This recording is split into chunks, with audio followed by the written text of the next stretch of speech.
Hello दोस्तों, आज का लेटेस्ट डेवलपमेंट क्या हुआ है आरबीआई के द्वारा, आज हम उस पर बात करेंगे।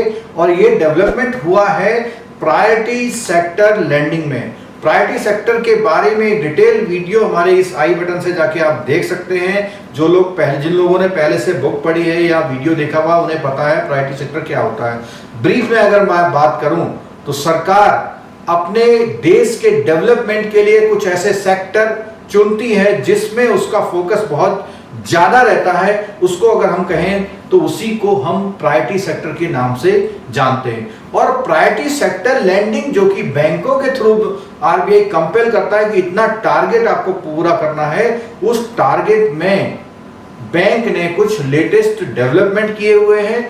उस लेटेस्ट डेवलपमेंट में जो बात आ रही है वो सबसे पहले आ रही है, जो भी नए स्टार्टअप हैं या एग्रीकल्चर यूनिट हैं उनको बहुत गौर करके सरकार ने कुछ चेंजेस किए हैं। चलिए देखते हैं वो चेंजेस क्या हैं। चलिए, आपकी स्क्रीन पे ये आरबीआई का सर्कुलर नजर आ रहा है जो कि 4 सितंबर 2020 का है, यानी कि आज का सर्कुलर। उस सर्कुलर में आरबीआई ने revise priority sector lending guidelines को थोड़ा सा रिवाइज किया हुआ है, और जो पुरानी जितनी गाइडलाइंस है वो तो वही है। जो रिवाइज किया हुआ है उसके बारे में हम बात करते हैं। इस डेवलपमेंट का या इस चेंजेस का या इस रिवाइज होने का जो गवर्नमेंट का सोचना है, उसने बोला हुआ है इमर्जिंग नेशनल प्रायोरिटीज, यानी राष्ट्र की जो नई प्रायोरिटीज आ रही है उनके बारे में, और सार पर फोकस करना है कि लोगों पे इंक्लूसिव डेवलपमेंट। अब इंक्लूसिव डेवलपमेंट की बात होती है जिसमें सब लोग शामिल हों। पूरी एक सोसाइटी, कंट्री जब शामिल होके कोई डेवलपमेंट करती है तो उसको इंक्लूसिव डेवलपमेंट कहा जाता है। और after having wide ranging discussion of all stakeholder, यानी स्टेक होल्डर से मतलब यह है कि उससे लिंक्ड, उससे रिलेटेड जो भी लोग हैं उन सब को लिंक करते हुए, उनसे डिस्कशन करते हुए ये गाइडलाइंस जो है नई आई हुई हैं। इन गाइडलाइंस का जो आने का कारण है वो है enable better credit penetration to credit deficient areas, यानी कुछ कंट्री में कुछ ऐसे एरियाज हैं जहां पर अभी तक प्रॉपर जो क्रेडिट का यूटिलाइजेशन है या क्रेडिट का पेनिट्रेशन है वो अभी तक नहीं हुआ है। और इसमें स्मॉल एंड मार्जिनल फार्मर को बहुत टारगेट किया हुआ है। उसके साथ साथ जो वीकर सेक्शन है प्रायोरिटी सेक्टर के अकॉर्डिंग, वीकर सेक्शन की जो डेफिनेशन है उसको भी शामिल करते हुए उन लोगों को boost credit to renewable energy. उसके अलावा क्या है, जो रिन्यूएबल एनर्जी में कुछ क्रेडिट और बढ़े, और हेल्थ इंफ्रास्ट्रक्चर। तो एक तरह से अगर हम बात करें तो इसमें 4 चीजें निकल के आई है। एक तो है small and marginal farmer and weaker section. तो स्मॉल एंड मार्जिनल फार्मर बिल्कुल एग्रीकल्चर के लिए हो गया। वीकर सेक्शन सोसाइटी के किसी भी तबके का हो, चाहे वो एग्रीकल्चर में हो, चाहे एमएसएमई में हो, चाहे किसी में हो। और रिन्यूएबल एनर्जी का जो क्रेडिट है उसको बूस्ट करना है कि उस पर क्रेडिट बहुत बढ़ जाए। उसके साथ साथ हेल्थ के इंफ्रास्ट्रक्चर पे बात की गई है। इस डेवलपमेंट में जो सबसे बड़ा डेवलपमेंट आया है, bank finance to startup up to 50 crore, 50 crore तक के जो लोन्स हैं स्टार्टअप के वो। उसके अलावा loan to farmer for installation solar power plant for solarisation of grid connected agriculture pumps. अब इसका मतलब क्या हुआ, जितने भी एग्रीकल्चर पंप हैं वो सोलर के थ्रू चलाने के लिए इसको प्रमोट किया गया है। And loans for setting up compressed biogas, तो जो बायोगैस के, जो कंप्रेस्ड बायोगैस के प्लांट हैं उनके सेटिंग करने के लिए, उनको इंस्टॉल करने के लिए, उनके लिए उनको भी क्या है प्रायोरिटी सेक्टर में इंक्लूड करा हुआ इस 50 करोड़ की लिमिट में।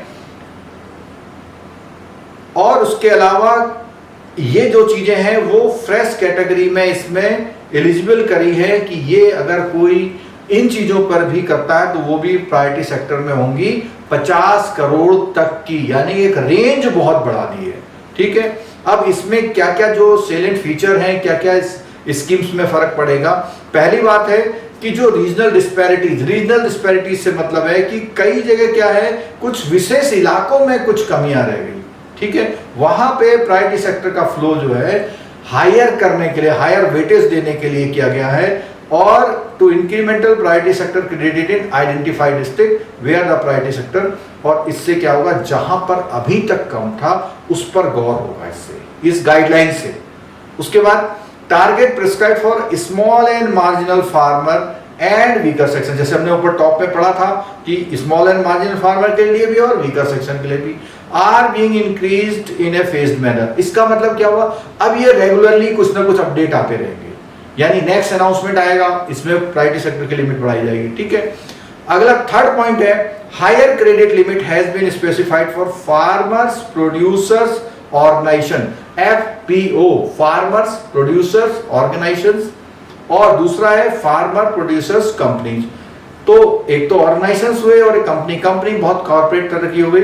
Undertaking farmer with the assured marketing, अब क्या मतलब है इसका, एक तो प्रोड्यूसर ऑर्गेनाइजेशन, दूसरे वो कंपनी जो फार्मर का प्रोड्यूस को पहले से तय समय पर तय रेट पे लेने के लिए तैयार हो जाती है, अभी फसल हुई भी नहीं है, कॉन्ट्रैक्ट के तहत वो चाहे उसका कुछ भी यूज करे। ठीक है, उसके बाद है loan limit for renewable energy have been increase double, जो रिन्यूएबल एनर्जी पर जितना लोन लिमिट थी उसको डबल कर दिया गया है प्रायोरिटी सेक्टर में।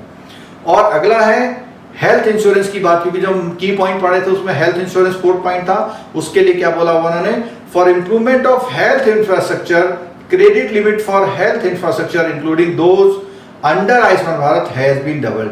तो अगर हम इस पूरे सर्कुलर को जिस्ट करें तो इसमें जिस्ट में देखो चार बातें निकल के आई है। सबसे पहले जो रीजनल डिस्पैरिटी वाले डिस्ट्रिक्ट है वहां पे क्रेडिट फ्लो को बढ़ाना, दूसरी बात उन्होंने करी स्मॉल एंड मार्जिनल फार्मर और वीकर सेक्शंस की लिमिटें इंक्रीज की जाएंगी अंडर प्रायोरिटी सेक्टर में आने के लिए। अगली उन्होंने बात करी कि जो FPO हैं, फार्मर्स प्रोड्यूसर्स ऑर्गेनाइजेशंस हैं, उनकी लिमिट जो है उनको ज्यादा क्रेडिट देने के लिए वो की बात करी गई है, और ऐसी कंपनियां जो उनका प्रोड्यूस खरीदने के लिए पहले से कॉन्ट्रैक्ट करती है उनके लिए भी बात की गई है। अगली बात की गई है इसमें रिन्यूएबल एनर्जी का जो लिमिट था वो क्या कर दिया गया है, डबल कर दिया गया है। और हेल्थ इंश्योरेंस में जो भी क्रेडिट हेल्थ इंफ्रास्ट्रक्चर में कोई काम करेगा, हॉस्पिटल वगैरह बनाएगा, उसके लिए चाहे वो आयुष्मान भारत के तहत बनाए, उनके लिए भी जो लिमिट है वो डबल कर दी गई है। ये जितनी जानकारी थी ये प्रायोरिटी सेक्टर के बारे में ओरिजिनल वीडियो में जो डिटेल में दिया गया, ये अभी लेटेस्ट अमेंडमेंट आया है। ये आपके एग्जाम्स के लिए, आपके IAS, PCS, बैंकिंग, कोई भी आप एग्जाम देने जा रहे हैं तो इसमें से एक क्वेश्चन आपको डायरेक्ट मिल सकता है, और इसका डिटेल्ड आगे जो भी आएगा हम उसकी सीरीज बनाते रहेंगे।